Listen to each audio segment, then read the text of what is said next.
Governor Joe Lombardo has officially signed a new school traffic safety bill into law following the special session of the Nevada Legislature. Assembly Bill 6 provides stricter penalties for certain traffic violations in school zones. It also gives more leeway when it comes to activating school zones. Good evening. I'm Marie Mortera. And I'm Dana Wagner. So this has been a very dangerous year for our students here in Clark County, with some 180 local students getting hit by cars. These kids just traveling to and from school since the start of the school year.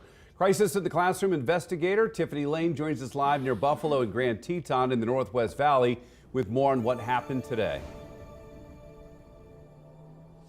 Dana and Marie, I'm currently at Arbor View High School. Now, if you remember earlier this year, this is where a student was actually hit and killed by an impaired driver. The school's still feeling the impact of that. And since then, they've made a lot of traffic changes, including some of these temporary dividers you see behind me to prevent drivers from making illegal U-turns here in school zones. One of many improvements we've seen around this campus, and we're seeing a lot of changes around traffic areas around campuses across the valley. So today I spoke with parents here about the new law and if they believe that will be another positive step towards student safety outside of campuses.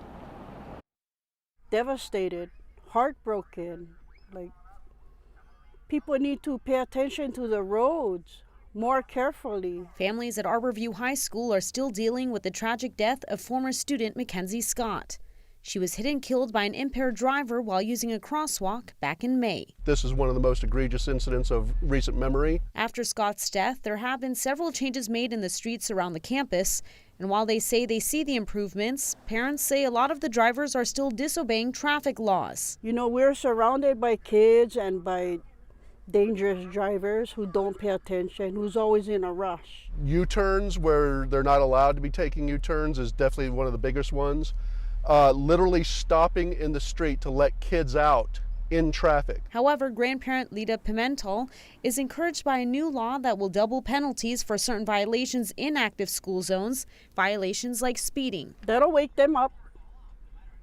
You know, that'll wake all of us up because we're all drivers and we're all capable of our surroundings. Dale Smith believes another part of the law will be the bigger game changer.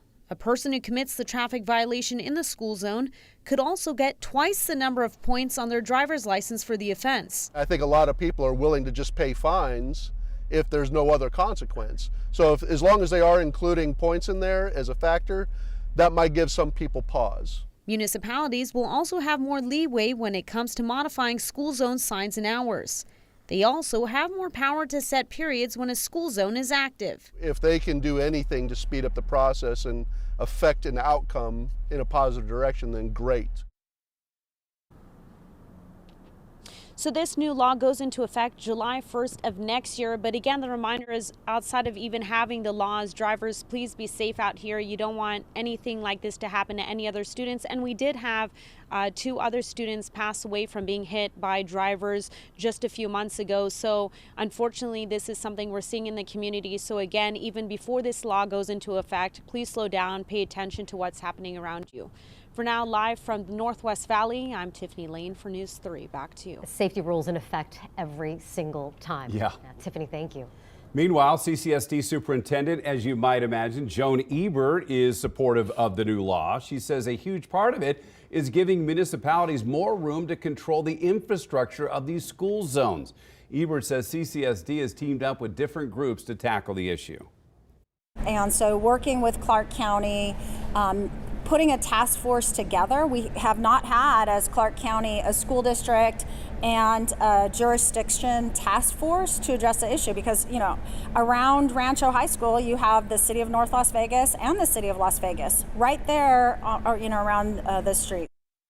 In a joint statement from CCSD and Clark County, it reads in part, "It's up to all of us in the community to keep our kids safe as they go to and from school. This is a great next step. We look forward to continuing the work with municipal and law enforcement partners in the School Traffic Safety Working Group to advocate on behalf of students throughout our community." Residents of